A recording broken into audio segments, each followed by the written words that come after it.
जीवमजीवं दव्यं जीर्णवरवसहेण जीर्णेदिष्ठं ते विन्दविन्दवन्दं वन्दे तं सर्वदा शिरसा।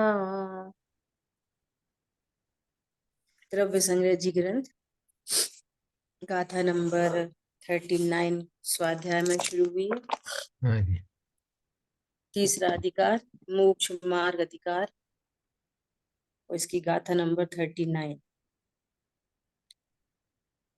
यहाँ पर कह रहे हैं सम्यक दर्शन, सम्यक ज्ञान और सम्यक चारित्र को व्यवहारने से मोक्ष का कारण जानो। कल अपनी चर्चा हुई हाँ जी। निश्चय मोक्ष मार्ग, निश्चय मोक्ष मार्ग तो रत्नत्र है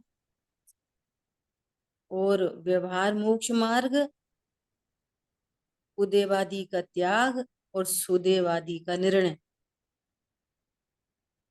उनका ज्ञान, उनका विश्वास और उनके प्रति भक्ति, ये व्यवहार से रत्नत्र है। जो रत्नत्र तो नहीं, निमित्त कारण जानकर जिनको कहा जाए वो व्यवहार कहलाता है ना। अब भगवान ने 6 द्रव्य 7 तत्व का स्वरूप कहा, तो 6 द्रव्य 7 तत्व होते हैं।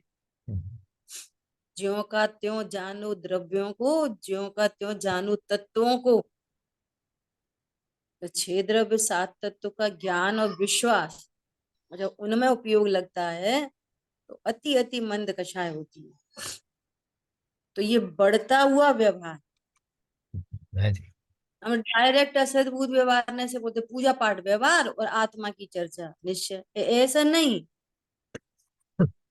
ऐसा नहीं। जो परमार्थ का हेतु बने, कारण बने, उसको व्यवहार कहते हैं। आप बहुत दयादान पूजा पाठ करते रहो, रत्नत्र कब प्रकट होंगे बोलो। देवशास्त्रु के स्वरूप कहीं नहीं पता, नहीं होंगे प्रकट, तो वो व्यवहार बनेगा नहीं बनेगा। बनेगा। 6 द्रव्य 7 तत्व का निर्णय किया तो ये व्यवहार बनेगा। ये बढ़ता हुआ व्यवहार है। मतलब 6 द्रव्य 7 तत्व को जानेंगे तो पता चलेगा, अरे मैं इनमें से जीव द्रव्य हूँ। जीव तत्व। तत्व में बात करेंगे तो मैं इनमें से जीव तत्व हूँ, अजीव आश्रय बंध संवर मोक्ष में नहीं। तो 100 पर का भेद विज्ञान होगा। तो जो 100 पर का विकल्पात्मक भेद विज्ञान है वो भी व्यवहार की कोटि में, ये है असली व्यवहार। समझ आ रही बात। और इस पूर्वक फिर आत्मज्ञान, आत्म श्रद्धान, आत्मा में रमणता हुई, उसका नाम है निश्चय रत्नत्र। ठीक है, अपनी इतनी बात हो गई थी, आज फिर रिपीट, कई 50 बार रिपीट हो चुकी। ठीक है, अब सुनो। तो अभी हमको पूर्ण दशा चाहिए, आधी अधूरी चाहिए क्या? नहीं, हमें हमें भी मुक्त होना है। द्रव्य स्वभाव से मुक्त हूं, पर्याय में भी मुझे पूर्ण मुक्ति चाहिए, मुझे मोक्ष चाहिए। तो उस मोक्ष का कारण कौन है? रत्नत्रय। मोक्ष का कारण कौन है? तो कहेंगे मोक्ष मार्ग, रत्नत्रय, ये मोक्ष का कारण है। समझ आ गई बात। संवर निर्जरा पूर्वक मोक्ष होता है। जिसको संवर निर्जरा नहीं, उसको मोक्ष नहीं हो सकता। तो मोक्ष का कारण कौन हुआ? मोक्ष मार्ग, रत्नत्रय, संवर निर्जरा तत्व। ठीक है, क्लियर है, कोई दिक्कत तो नहीं। अगर बात क्लियर नहीं है तो ये गाथा का भाव नहीं पकड़ में आया, इसलिए मैं इतनी मेहनत कर रही हूँ। बहुत सुंदर। ठीक है, इतना तो अपन पहले से समझते चले आ रहे हैं। हम्म, उपेय तत्व की चर्चा इस समय सारजी में। उपेय कौन है कि पूर्ण शुद्ध पर्याय, हम्म, उसका उपाय कौन है कि रत्नत्रय। ठीक है। हाँ जी। यहाँ इस गाथा में तो कोई विशेष बात कह रहे हैं आचार्य भगवान, जिसको हम निश्चय से मोक्ष मार्ग कह रहे हैं उसको यहाँ व्यवहार मोक्ष मार्ग कह रहे हैं। गजब बात हो गई। क्या कहा, नि, जिसको नि, निश्चय निश्चय से। रत्नत्रय मोक्ष मार्ग कह रहे हैं उसको यहाँ व्यवहार कह रहे हैं। हम्म, देखो, सम्यक दर्शन, सम्यक ज्ञान, सम्यक चारित्र को व्यवहार न से मोक्ष का कारण जानो। हम्म, तो फिर मोक्ष का कारण कौन है, तो कह रहे हैं सुनो, मोक्ष का कारण तो रत्नमयी आत्मा है। मोक्ष का कारण कौन है, रत्न तो है मेरा। रत्नत्रय नहीं, रत्नाकर। हम्म, मोक्ष का कारण कौन है, आत्मा। सम्यक दर्शन ज्ञान चारित्र में कौन है, आत्मा। आत्मा, हाँ। आत्मा नहीं तो सम्यक दर्शन ज्ञान चारित्र किस बात के। इसलिए मोक्ष का कारण रत्नत्रय नहीं, मोक्ष का कारण कौन है, हम्म, आत्मा। ये एंगल है यहाँ पर। जो अपन ने उपाय उपेय तत्व की चर्चा की समय सार परिशिष्ट में, वहां पे भी ये वाली बात ले ली थी। ठीक है। हाँ जी। देखो क्या कह रहे हैं, सम्यक दर्शन, सम्यक ज्ञान और सम्यक चारित्र मई वही, हाँ। आत्मा को निश्चय से मोक्ष का कारण जानो। तो आचार्य भगवान पता है क्या कहना चाह रहे हैं, सुनो, तुम मोक्ष के कारण के नाम पर रत्नत्रय प्रकट हूं, रत्नत्रय प्रकट हूं पर्याय का लक्ष्य मत करो, हम्म, तुम आत्मा को जानो। ये एंगल है यहाँ पर। हम मोक्ष के कारण के नाम पर फिर संवर निर्जरा के पीछे पड़ गए। हम्म, तो कह रहे हैं कि संवर निर्जरा से संवर निर्जरा नहीं होती, इसलिए पर्याय दृष्टि छोड़कर ध्रुव दृष्टि करो। तभी दस्ती, हाँ। रत्नत्रय में आत्मा मोक्ष का कारण है, ये कह रहे हैं। अब इसका एकदम उलट बात, उलट एकदम।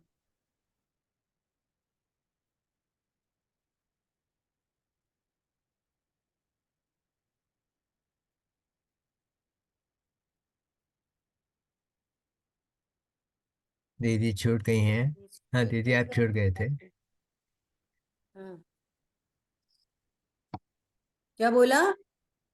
उलट बात। अब इसकी उल्टी बात, उल्टी हम्म, बात क्या, कि आत्मा तो सभी है, हम्म, परंतु आत्मा हूं ऐसा ज्ञान विश्वास और उसमें रमणता मोक्ष का कारण बनेगा। तो एक बात हो गई द्रव्य स्वभाव से और एक बात हो गई पर्याय स्वभाव से। तो उस पर्याय स्वभाव से जो बात हुई उसको व्यवहार क्यों कह रहे हैं, तो व्यवहार बहुत तरीके का होता है। एक होता है असद्भुत व्यवहार ने, कि आत्मा शरीर वाला है, ये तो पूरा ही झूठा है। लेकिन आत्मा ज्ञान वाला है, ये झूठा है, झूठा ये नहीं है। झूठा नहीं।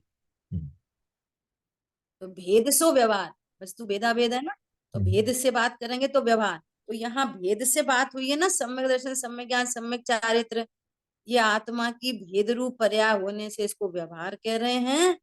और निश्चय से शुद्ध आत्मा को मोक्ष का कारण जानो। मोक्ष का कारण कौन है, शुद्धात्मा। समझ में आ गई बात, दोनों अपेक्षाएं। ऐसा यहाँ व्यवहार क्यों कह रहे हैं, भेद सो व्यवहार, भेद के कारण। और आचार्य भगवान क्या कह रहे हैं कि भेद का लक्ष्य नहीं करो, वे अभेद तक पहुंचा रहे हैं। रत्नत्रय के आश्रय से रत्नत्रय नहीं होते, संवर निर्जरा के आश्रय से नैया संवर निर्जरा नहीं होती। जैसे पूड़ी से दूसरी पूड़ी नहीं बनती ना, आटे से बहुत सारी पूड़ी बन जाती है। आटा हो तो कितनी पूड़ी बना लेंगे, बहुत सारी बना लेंगे। और एक पूड़ी हो तो दूसरी पूड़ी बन जाएगी उससे। ऐसे पर्याय के आश्रय से नई पर्याय नहीं उत्पन्न होती, ध्रुव के आश्रय से अनंत पर्याय उत्पन्न होती है, अनंत काल तक, है ना। तो यहाँ ध्रुव दृष्टि कराई है, इसलिए कह रहे हैं मोक्ष का कारण आत्मा है। अब जिस ज्ञान श्रद्धा चारित्र में आत्मा है, तो उसको भी मोक्ष का कारण कहते हैं। समझ में आ रही है बात? टिपिकल तो नहीं लग रही? एंगल है बस। प्रदीप भाई ठीक है, बात क्लियर हो रही? शांति भाई क्लियर है? बोलो। जी क्लियर है।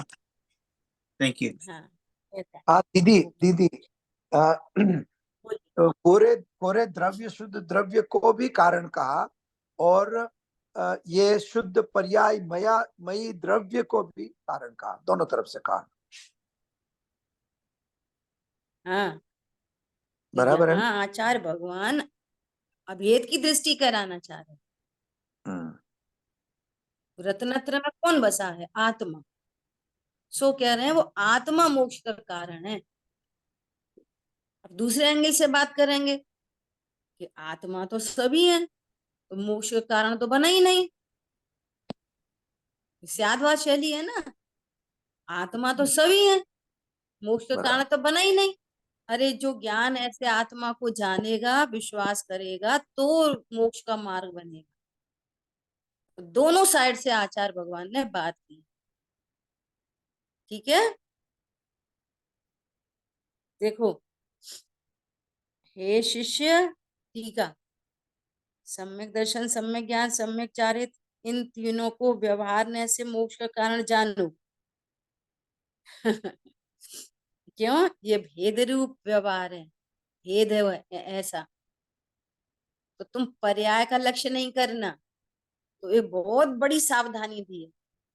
रत्नत्रय की महिमा छुड़ाई है और द्रव्य दृष्टि कराई है, ये पर्पज है इस गाथा का।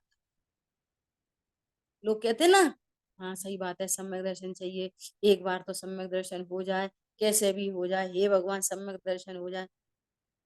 सम्यक दर्शन कैसे हो जाए?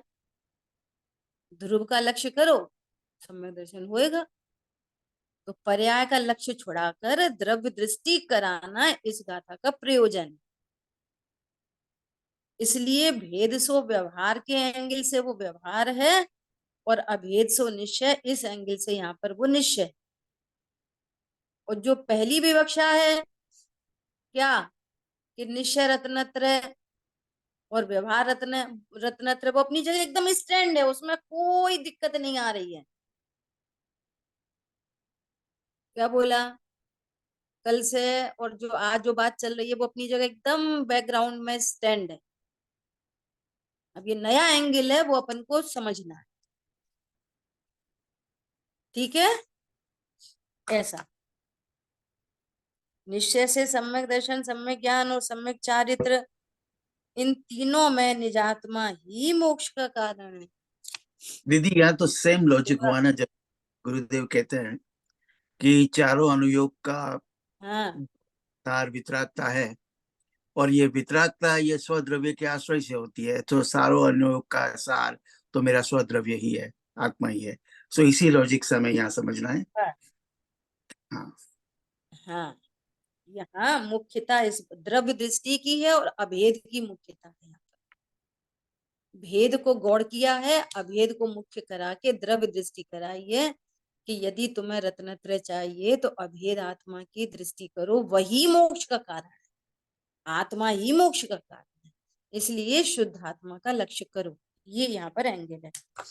तो उसे समझाते हैं, क्या समझाते हैं? अब देखो, वापस जो अपनी कल और आज बात चली है वो वापस करेंगे। देखो, वीतराग सर्वज्ञ प्रणीत, छह द्रव्य, पंचास्तिकाय, सात तत्व और नौ पदार्थ के, सम्यक श्रद्धान, ज्ञान और व्रत आदि के आचरण के विकल्प रूप व्यवहार मोक्ष मार्ग, जो अपन कल और आज चर्चा कर रहे हैं।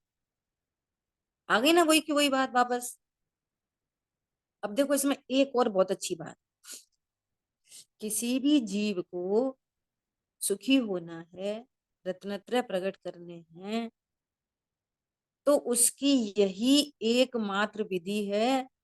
इस विधि में वो प्लग इन हो जाए तो कोई आभास की बात नहीं, वो निश्चित रूप से रत्नत्रय प्रकट करे। क्या सिस्टम है वो? बिल्कुल सिंपलेस्ट वन। देव शास्त्र गुरु का सबसे पहले नक्की होना चाहिए। यदि आपको सच्चे वीतरागी देव शास्त्र गुरु नक्की नहीं है, तो फिर आप मूढ़ता के अंदर स्टैंड कर रहे, और मूढ़ताओं को रखकर, ग्रहित मिथ्यात्व को रखकर कोई जीव सुखी नहीं हो सकता। क्यों? उसको दर्शन मोहिनी 70 कोड़ा कोड़ी की बनती रहे। क्या बोला? अभी गुरुदेव श्री बहुत खुलासा करेंगे। जो इस गाथा का मर्म है ना, मैंने पूरा प्रवचन पढ़ा इस गुरुदेव श्री का, इस गाथा पे प्रवचन। गुरुदेव श्री ने वो वाली बात तो हाईलाइट की नहीं जो इस गाथा का हार्द है, लेकिन उन्हें ग्रहित मिथ्यात्व की सफाई बहुत जबरदस्त तरीके से की है। पूरे प्रवचन में वही वही हाईलाइट किया। अपन देखेंगे अभी क्या बोला। जिसको रत्नत्रय प्रकट करने हैं, जिसको धर्म करना है, जिसको सुखी होना है, जैसे जैसे होता है ना, नर्सरी, LKG, UKG, 12th, फिर बैचलर, फिर मास्टर्स, लोक में भी ऐसे ही होता है ना, ऐसे ही यहाँ पर है। प्रथम में प्रथम देव शास्त्र गुरु का ज्ञान, श्रद्धा, आचरण चाहिए। उसके बाद 6 द्रव्य, 49 का है, 7 तत्व और 9 पदार्थ का, इनका सम्यक ज्ञान, सम्यक श्रद्धान और व्रतादि के आचरण के विकल्प रूप व्यवहार मोक्ष मार्ग। ये मोक्ष मार्ग नहीं है असली, लेकिन ये मोक्ष मार्ग का हेतु बनता है। व्रतादि रूप मतलब, व्रतादि रूप मतलब कि जब स्वरूप जानते हैं 6 द्रव्य 7 तत्व का, तो सहज बने कषाय मंद होती है, तो मंद कषाय में वैसे आचरण करने के भाव उत्पन्न होते हैं। अभी यहाँ वो वाले व्रतादि नहीं है जो अणुव्रत और महाव्रत होते हैं। समझ में आई बात? यहाँ व्रतादि मतलब वे व्रतादि जो अष्टमूल गुण का पालन है, हिंसा आदि के अणुव्रत, ये सब चीजें यहाँ पे लेना। अब सुनो, निज निरंजन शुद्धात्म तत्व के सम्यक श्रद्धान ज्ञान आचरण की एकाग्र परिणति रूप निश्चय मोक्ष मार्ग है, जो अपन चर्चा कर ही रहे हैं कल भी और आज भी। वो वाली बात तो स्टैंड है ही है। ठीक है, ये टीकाकार मुनिराज कह रहे हैं। अथवा स्वशुद्धात्मा का साधक बाह्य पदार्थाश्रित व्यवहार मोक्ष मार्ग है। जो पर पदार्थ के आश्रित है ना, देवशास्त्र गुरु पर, 6 द्रव्य 7 तत्व का विकल्प पर है ना, तो ये होता है व्यवहार मोक्ष मार्ग, पर द्रव्य आश्रित। और शुद्धात्मा के आश्रित जो ज्ञान श्रद्धा आचरण है, ये निश्चय मोक्ष मार्ग। तो फिर निश्चय मोक्ष मार्ग क्या ठहरा? शुद्धात्मा, अभेद की दृष्टि करा रहे हैं। ठीक है, मात्र स्वसंवेदन से उत्पन्न, परद्रव्य से नहीं, विकल्पों से नहीं, स्वसंवेदन से उत्पन्न, रागादि विकल्प की उपाधि से रहित ऐसे सुख की अनुभूति रूप निश्चय मोक्ष मार्ग है। तथा धातु पाषाण में अग्नि समान साधक वह मोक्ष व्यवहार मोक्ष मार्ग है, और सुवर्ण समान निर्विकार निजात्मा की उपलब्धि रूप साध्य वह निश्चय मोक्ष मार्ग है। इस प्रकार संक्षेप से व्यवहार और निश्चय मोक्ष मार्ग का लक्षण जानना। व्यवहार मोक्ष मार्ग कैसा है? कह रहे हैं धातु पाषाण, इसको बोलते हैं अंध पाषाण, कि जिसमें कितनी भी अग्नि प्रज्वलित की जाए उसमें से सोना नहीं निकलता। और स्वर्ण पाषाण हो तो उसको अग्नि से प्रज्वलित किया जाए, ताव लगाए जाए, तो उसमें 24 कैरेट सोना उत्पन्न होता है। ऐसे ही जो व्यवहार मोक्ष मार्ग पर द्रव्य आश्रित हैं, कहते हो उसको मोक्ष मार रहे हैं उपचार से, व्यवहारने से, तो उसमें कितना भी समय शक्ति लगाई जाए, वो अंध पाषाण की तरह है, उसमें से कभी रत्नत्रय नहीं निकलेंगे, अर्थात उसमें से कभी शांति नहीं उत्पन्न होगी, कभी निश्चिंता निर्भरता उत्पन्न नहीं होगी। देव शास गुरु के लक्ष्य से भी निश्चिंता निर्भरता नहीं हो सकती। स्व संवेदन से ही निश्चिंता निर्भरता होती है, वही धर्म है, वही निश्चय रत्नत्रय है। समझ आई बात? देखो, जो शुभ परिणाम है ना, शुभ परिणाम, एक तो ऐसा ऐसा शुभ परिणाम है कि बस पूजा पाठ करे, दया दान कर दिया, किसी किसी के ऊपर अनुकंपा कर दी, थोड़ी कषाय मंद है, तो ये अंधपाषाण। अकेली मंद कषाय है, इसमें विशुद्धि नाम की कोई चीज नहीं। हम्म, क्या कहा? एक ये शुद्ध अकेली निकले के मंद नहीं। कषाय है, ये मुसलमानों को भी हो हम्म, जाती है, क्रिश्चियंस को भी हो जाती है। right। एक मंद कषाय और विशुद्धि में जमीन आसमान का अंतर है। शुद्ध है विशुद्धि ही कब नहीं। होगी? जब देव शास्त्र गुरु को जानेंगे और ये पता चलेगा वो ये जीव है, परमोधारिक देह में विराजमान अनंत भगवान जीव हैं, देह को स्पर्श भी नहीं करते, जीव की देह नहीं होती। ओहो, मैं भी जीव हूं और मेरी ये अभी वर्तमान में ये देह मेरी नहीं है, इसका नाम है विशुद्धि। पॉइंट पकड़ में आ रहा है? हाँ जी। विशुद्धि लब्धि, ये विशुद्धि है। रात में नहीं खाना, पानी छान के पीना, ये तो बहुत लोग करते हैं। हम्म, समझ आई बात? हम्म, ये तो साधारण मंद कषाय है, लेकिन देव शास्त्र का ज्ञान हुआ तो इसको विशुद्धि हुई। अब सुनो, बढ़ती हुई विशुद्धि, भगवान ने जो 6 द्रव्य 7 तत्व का स्वरूप बताया है, और बराबर ज्ञान उनका नक्की कर रहा है, निश्चित कर रहा है बराबर कि ये पुद्गल है, ये कभी सुख का साधन नहीं हो सकता, दुख का साधन नहीं हो सकता। इसका नाम है बढ़ती हुई विशुद्धि। और जहां स्व पर का भेद ज्ञान हो रहा है, इसका नाम है और बढ़ती हुई विशुद्धि। मैं जीव हूं, पुद्गल धर्म अधर्म आकाश काल नहीं, मैं जीव तत्व हूं, मैं अजीव आशा संपर निरा मोक्ष नहीं। और ये हेतु बन जाएगा रत्नत्रय। समझ में आ रही है? ये बढ़ती हुई विशुद्धि, शुभ भाव और विशुद्धि में अर्थ समझ में आया? हाँ जी। इतना बड़ा अंतर है शुभ परिणाम में और विशुद्धि में।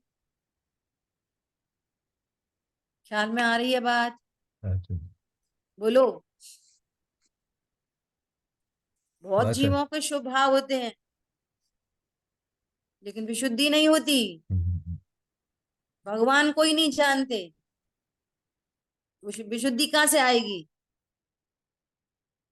द्रव्यों को नहीं जानते, तत्वों को नहीं जानते, विशुद्धि कहाँ से आएगी? वो हेतु कैसे बनेगा? रत्नत्रय में हेतु कैसे बनेगा? प्रेरे जो परमार्थ ने सो व्यवहार समंत, जो परमार्थ के लिए प्रेरित करे उसका नाम व्यवहार है। जो स्वयं तो निश्चय नहीं, लेकिन निश्चय का साधक कह दो, अभी जो एंगल चल रहा है, निश्चय के लिए जो प्रेरित कर रहा, ऐसा। ठीक है? तो कह रहे हैं कि जैसे स्वर्ण पाषाण निर्विकार निजात्मा की उपलब्धि रूप साध्य व निश्चय मोक्ष मार्ग, स्वर्ण पाषाण को अग्नि से ताप दो तो उसमें सोना निकलता है, ऐसे ही निज शुद्धात्मा के आश्रय से साध्य अवस्था मोक्ष मार्ग और मोक्ष की उपलब्धि होती है। जिसमें आत्मा नहीं, जहां आत्मा नहीं, वहां व्यवहार भी नहीं। क्या बोला? अभी थोड़े दिन पहले एक एग्जाम्पल सुनाया था ना कि कोई योद्धा युद्ध में मर गया, उसके हाथ में तलवार है, तो ऐसे मरा पड़ा है और हाथ में तलवार भी है। तो उसको देखकर चील कौए शेर आदि तलवार को देख के भयभीत नहीं होते? बोलो। तलवार हाथ में और कौए नोच रहे। क्यों? जहां आत्मा नहीं वहां कौन डरे? समझ में आ रही है?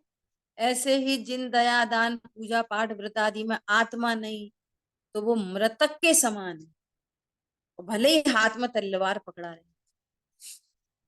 समझ में आ रही है? वे सारे दया दान क्या है? मृतक के समान। हम्म।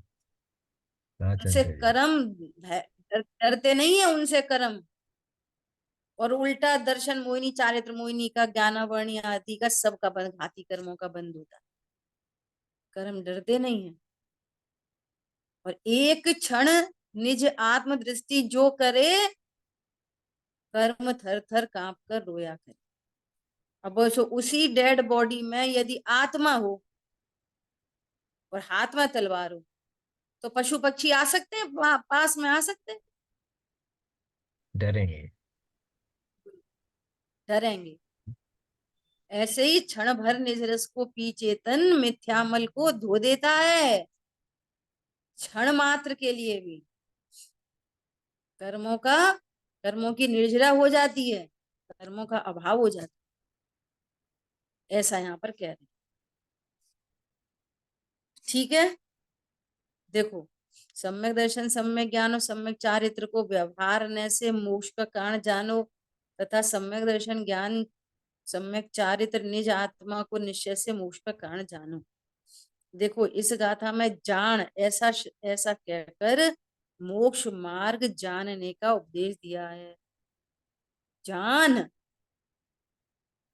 हे भव्य, तू जान क्या है मोक्ष मार्ग। मोक्ष मार्ग का कारण कौन है? ऐसा। ठीक है, हे शिष्य, सम्यक दर्शन ज्ञान चारित्र यह तीनों का जो अविरोधी समुदाय है, उसे तू व्यवहारने से मोक्ष का कारण जान, और सम्यक दर्शन ज्ञान चार्य रूप निज आत्मा को निश्चय से मोक्ष का कारण जान। जिसे मोक्ष मार्ग समझने की तीव्र अभिलाषा हुई है, उसे समझाते हैं, दूसरे को नहीं। क्या बोला? जिसको अभिलाषा हुई है उसे समझाते हैं। जगत में कहते हैं कि परम पूज्य भगवान महावीर स्वामी कुमार के घर समझाने गए थे, परंतु यह बात झूठ है, क्योंकि तीर्थंकर मुनिराज तीन कषाय का अभाव होने से वीतरागी हुए।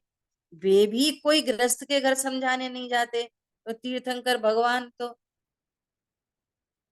इंद्र द्वारा रचित समर्षण में ही विराजते हैं, संपूर्ण वीतराग और केवल ज्ञानी है। वे कुमार के घर समझाने क्यों जाएंगे? अब पूरा यहाँ पर जो भी देव साधु के बारे में मिथ्या मान्यता है, उनकी सफाई की है गुरुदेव जी ने इस गाथा के प्रवचन में। इसलिए मैं थोड़ा छोड़ छोड़ के पढ़ूंगी। ठीक है, नेक्स्ट पेज पे निकालिए, next page, next to next. हाँ, बस यही। देखो, जो शिष्य सुनने आया है उससे कहते हैं कि हे शिष्य, वीतराग सर्वज्ञ कथित मार्ग में 18 दोष रहित सर्वज्ञ देव हैं। पीछे वाला ही पेज करिए, पीछे वाला ही सही था, जहां आपने रोका था वहां सही था।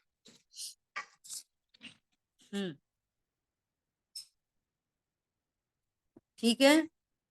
भावलिंगी मुनिराज गुरु और उनके द्वारा रचित शास्त्र व आगम है, उन्हें यथार्थ रूप से जानने से व्यवहार सम्यक होता है, पुण्य होता है, परंतु धर्म नहीं होता। क्या बोल रहे हैं? समझ में आई बात? सर्वज्ञ कथित तुम देव को जानो, गुरु को जानो, शास्त्र को जानो, तो उससे व्यवहार सम्यक तो होता है, अर्थात जो सम्यक तो है नहीं, और व्यवहार से सम्यक दर्शन कह रहे हैं, है ना? वो शुभ भाव रूप है, सो पुण्य होता है, परंतु इतने मात्र से धर्म नहीं होता। धर्म तो आत्मा के आश्रय से ही होता है। ठीक है, चलो आप में से कोई पढ़ेगा? निधि जी पढ़ो आप, नेक्स्ट पैराग्राफ। जी। सर्वज्ञ भगवान ने 6 द्रव्य अनादि अनंत कहे हैं। उनमें से काल द्रव्य को एक संप्रदाय मत विशेष से उपचार मात्र कहकर छोड़ दिया है, अर्थात उस मत में 5 ही द्रव्य माने गए हैं। अतः उनके मत में देव शास्त्र गुरु का स्वरूप सर्वज्ञ के मार्ग से विपरीत है। व्यवहार श्रद्धा में 6 देखो द्रव्यों को भिन्न क्या कह रहे हैं कि श्वेतांबर मत में, संप्रदाय में काल द्रव्य नहीं माना, व्यवहार काल को मान रहे हैं,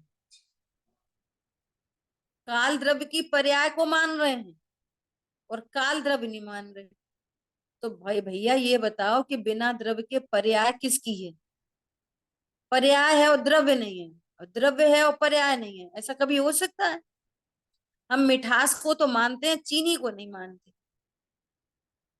व्यवहार काल तो मानते हैं, घड़ी घंटा दिवस आदि, लेकिन काल द्रव्य नाम की कोई चीज नहीं दुनिया में। तो ऐसा होने से क्या दिक्कत पड़ गई?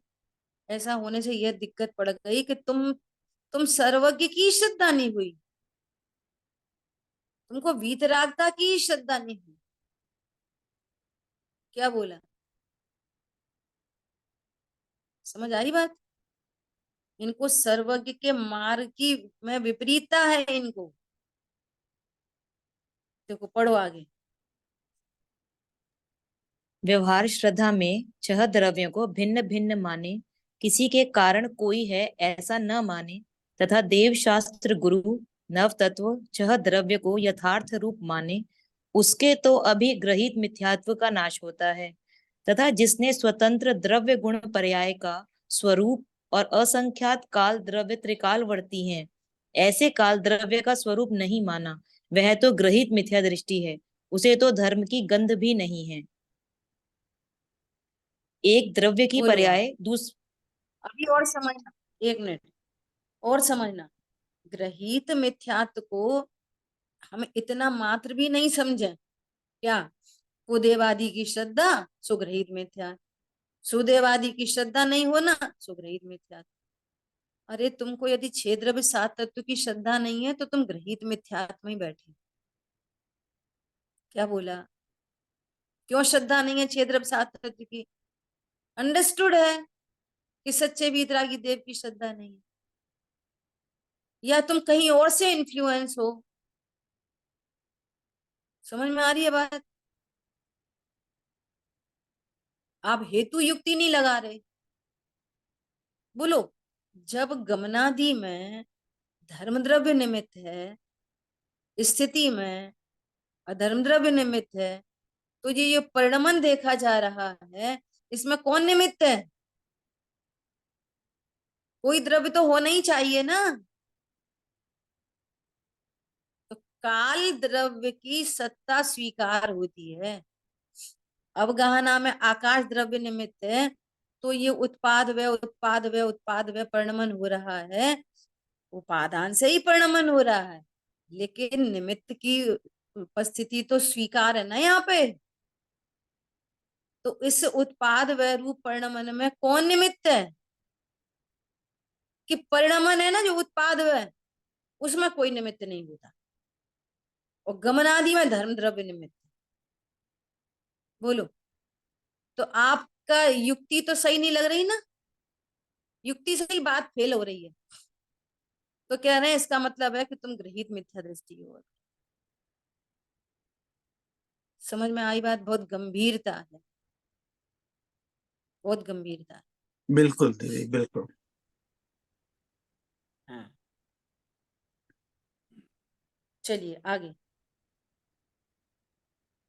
एक द्रव्य की पर्याय दूसरे द्रव्य के कारण होती है।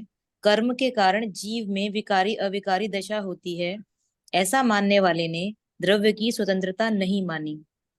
देह आदि जड़ द्रव्य जीव की इच्छा से पलटता है, ऐसा मानने वाले को छह द्रव्य की स्वतंत्रता का भान नहीं है। व्यवहार से मैं पर का कर सकता हूँ, ऐसा मानने वाले ने वस्तु का स्वतंत्र परिणामी स्वभाव नहीं माना। यह चश्मा नाक के सहारे स्थित नहीं है, यह स्वयं अपने सहारे स्थित है, क्योंकि यह भी अनंत परमाणुओं का पिंड है और स्वयं के अस्तित्व से त्रिकाल रहता है, तथा उसका रूपांतर क्षेत्रांतर अपने कारण अपनी योग्यता से होता है। कार्य के समय किसी पदार्थ का संयोग था, यह ज्ञान कराने के लिए निमित्त की बात आती है। देखो बहुत इंपॉर्टेंट बात है। बोले ये चश्मा किसके आधार से है? नाक के आधार से है। अब विचार करो कि यदि ये नाक के आधार से चश्मा है तो ये कितना डिपेंडेंट हो गया ये चश्मा। ये अनंत पुद्गल परमाणु का जो अस्तित्व है ना, वो जीरो हो गया। इसकी परमाणु शक्ति, इसकी अपनी स्वतंत्रता खत्म हो गई। ये अनंत पाप किया, ये अनंत पाप है। समझ में आ रही है बात? चश्मा के देखो, ऐसा बोलते हैं कि ये जो तीन लोक है ना, वो निराधार है। तीन लोक जैसे, जैसे पूरा लोक है ना, लोक अनंत अनंत अनंत अनंत अनंत आकाश द्रव, अलोक आकाश। जो आकाश द्रव्य है वो कैसा है? अनंत आकाश, अनंत अनंत। चलते चले जाओ एक डायरेक्शन में, आकाश द्रव्य आकाश द्रव्य आकाश द्रव्य, चारों डायरेक्शन में, दसों डायरेक्शन में, ऊपर नीचे कहीं भी चले जाओ, अनंत आकाश द्रव्य के प्रदेश। और उसके बीचों बीच सेंटर में ये तीन लोक है। जैसे समझो कमरे में ये पंखा है ना सेंटर में, ऐसा अनंत आकाश के प्रदेशों के बीच में ये तीन लोक है। तो ये पंखा तो हुक से लटका है, पंखा तो हुक से लटका है। तो ये लोकाकाश इतनी बड़ी रचना, ये कौन से हुक से लटकी है? अनंत आकाश द्रव्य के बीच में कौन सा हुक है वो? तो कह रहे नहीं नहीं, वो निराधार नहीं है, आधार है उसका। कि क्या? कि शेष नाग के आधार से। अन्य मत ऐसा कहते हैं ना, तीन लोग शेष नाग के आधार से। तो प्रश्न उठाया कि वो तीन लोग शेष नाग के आधार से है, तो वो शेष नाग किसके आधार से है? वो किसके आधार से है? कि नहीं नहीं, वो निराधार है, वो निराधार है और तीन लोग उसके आधार से। तो शेष नाग हिलता है ना, तो फिर अर्थ तो केक आता है, फिर बहुत हिल जाता है ना वो, तो फिर सृष्टि की रचना खत्म हो जाती है। ऐसे ऐसे ग्रहित मिथ्या, तो ऐसी ऐसी विपरीत मान्यताएं भरी पड़ी हैं दुनिया में, और युक्ति से सिद्ध नहीं होती। हरी बात समझ में? तो जैसे तीन लोक निराधार है, सुनो ध्यान से, उसमें रहने वाले सारे के सारे द्रव्य निराधार। जीव है अनंत अनंत अक्षय अनंत, जीव राशि निराधार है। कोई किसी के कारण से रागी द्वेषी नहीं होता, कोई किसी के कारण से वीतरागी नहीं होता। समझ में आ रही है बात? वही 2-3 दिन से चर्चा चल रही है क्लास में, तो जो चल रही है वो चल रही है, और विद्वानों से भी चल रही है। विग्रह गति के अंदर में कषाय क्यों हो रही है? बोलो क्यों हो रही है? शरीर है नहीं विग्रह गति में, संयोग है नहीं, तो फिर कषाय क्यों हो रही? किसके कारण से कषाय होती है? इनकी वजह से गुस्सा आती, उनकी वजह से घमंड आता, उनकी वजह से लोभ आता। कि भैया अनंत अनंत जीव राशि निराधार है, अनंत उससे भी अनंत अनंत गुने पुद्गल परमाणु निराधार है, धर्म धर्म धर्म अधर्म आकाश काल द्रव्य सब निराधार, परंतु परंतु निमित्त का ज्ञान कराया जाता है। जिस समय इस चश्मे को यहाँ टिकना है तो ये इसकी उपादान योग्यता है, यहाँ टिकने रूप, और उसमें निमित्त पड़ रही है ना। और इस चश्मे को यदि इस यहाँ पर रेस्ट करने की योग्यता है तो कहेंगे कि चौकी निमित्त है, लेकिन वो चौकी के आधार से इसका परिणमन नहीं है, ये निराधार। कोई ऐसा जैसे जैसे बहुत चर्चा चलती थी ना पहले, वो तो लोग कहते थे कि सोनगढ़ की गाड़ियां बिना ही पेट्रोल के चलती हैं, तो लोगों ने मर्म नहीं समझा, निमित्त का ज्ञान नहीं करा, उसको मजाक बना दी। कपड़ा किससे कटता है? कैंची से, तो कटता ही नहीं है कैंची से कपड़ा। ये है सर्वज्ञता की दृष्टि। सब्जी किससे सुधरती है? चाकू से, तो ये चाकू से सब्जी सुधरती नहीं है। जब वो सब्जी के उतने छोटे बड़े टुकड़े होने हैं तो चाकू उसमें निमित्त पड़ता है। यदि उस सब्जी में उस संबंधी टुकड़े होने की योग्यता ही न हो तो चाकू क्या करेगा? कुछ नहीं कर सकते। तो निमित्त का ज्ञान कराया जाता है। दो द्रव्यों में कभी भी कर्ता कर्म संबंध बनता नहीं। अगर बन जाए ना दो द्रव्यों में कर्ता कर्म संबंध, तो कोई जीव सम्यक दृष्टि नहीं हो पाएगा। देखो, शरीर अनादि से है,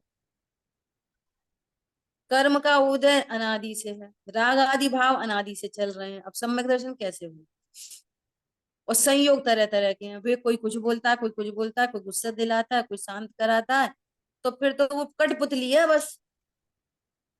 लेकिन सबका स्वरूप जानकर उन सबको गौर करके अपने स्वभाव को मुख्य करता है, तो भले संयोग बने रहे, कर्म बने रहे, कषाय बनी रहे, शरीर बना रहे, कुछ भी बना रहे, वो अपने स्वरूप को जानता है तो रत्नत्रय की प्राप्ति हो जाती है। और कर्म खींच के टग और बार चल रही है कर्मों में और ज्ञान में, तो कौन किसको धराशायी कर दे? तो कर्म तो बहुत बलवान है, वे तो सम्यक दर्शन होने नहीं देंगे, क्योंकि वे ढेर ढेर बंधे हैं। समझ में आ रही है बात? हाँ जी। कोई आया वो हंसा के चला गया, कोई आ गया तो वो रुला के चला गया, कोई आ गया तो लोभ करा के चला गया, तो तुम क्या कर सकते हो फिर? आ रही बात समझ में? जब तुम्हें लोभ आता है तो सामने वाला निमित्त है, तो वैसी बातें होंगी लोभ वाली, वो आपके उपादान से चल रही है बात, पर से नहीं। समझ में आई बात? ये है, ये सफाई कर रहे हैं गुरुदेव श्री ग्रहित मिथ्यात्व की। अगर तुम्हें इतना नक्की वो कह रहे हैं कि एक द्रव्य दूसरे द्रव्य का करता है, इसका मतलब है कि तुम सर्वज्ञ शासन से बाहर हो, गेट आउट। इसका मतलब है तुम आज तक कभी मंदिर नहीं आए, इसका मतलब है कि तुमने कभी नमोकार मंत्र नहीं बोला। समझ में आ रही है कुछ? यदि आप ऐसा मानते हो एक द्रव्य दूसरे द्रव्य का करता है, तो फिर सर्वज्ञ के मत के बाहर हो, बाहर। ये बातें यहां नहीं होती। बोलो, ख्याल में आ रही है बातें? इसको ग्रहित मिथ्यात्व कह रहे हैं यहाँ पर। चलो कोई और पढ़े अभी, कुशल भाई, भाई आप पढ़िए। प्रत्येक पदार्थ का स्वभाव, प्रत्येक पदार्थ का स्वभाव तो असंयोगी है, नित्य परिणामी है। निमित्ताधीन दृष्टि वाले को वास्तविक वस्तु स्थिति का ज्ञान नहीं होने से वह अपनी मान्यता अनुसार उल्टा ही जानता है। जड़ कर्म जीव को संसार में भ्रमाता है। जो ऐसा कहता है उसने जिनेन्द्र प्रणीत तत्वों का यथार्थ नहीं जाना, तत्वों को यथार्थ नहीं जाना, भिन्न भिन्न नहीं जाना। सब तत्व भिन्न भिन्न है, ये नहीं जाना। हाँ, जो ऐसा कह रहा है कि कर्म जीव को संसार में रुलाता है, वो निमित्त की सापेक्ष बात कही गई थी। हाँ जी। वो दो द्रव्यों में अत्यंता भाव है, तो इसने सर्वज्ञ भगवान की जो इंटेंशन है ना, वो नहीं यार, सर्वज्ञ समझे भगवान क्या नहीं। कहना चाहते हैं वो इसने जाना है। हाँ, आगे इम्पोर्टेंट बात आ रही है, समय सार जी में राग आदि को कर्मकृत कहा, वो क्यों कहा, वो ऐसी कुछ और चर्चाएं आएंगी आगे, शेष चर्चा अपन आगे करें। जिनवाणी ज्ञान से सूझे लोकालो, वाणी मस्तक नमो सदा देत हूँ। बोलिए द्वाशामयी जिनवाणी माता की जय। जय हो, जय हो। जय जिनेन्द्र। जय हो। जय हो प्रभु। जय जिनेन्द्र। जय जय जय। जय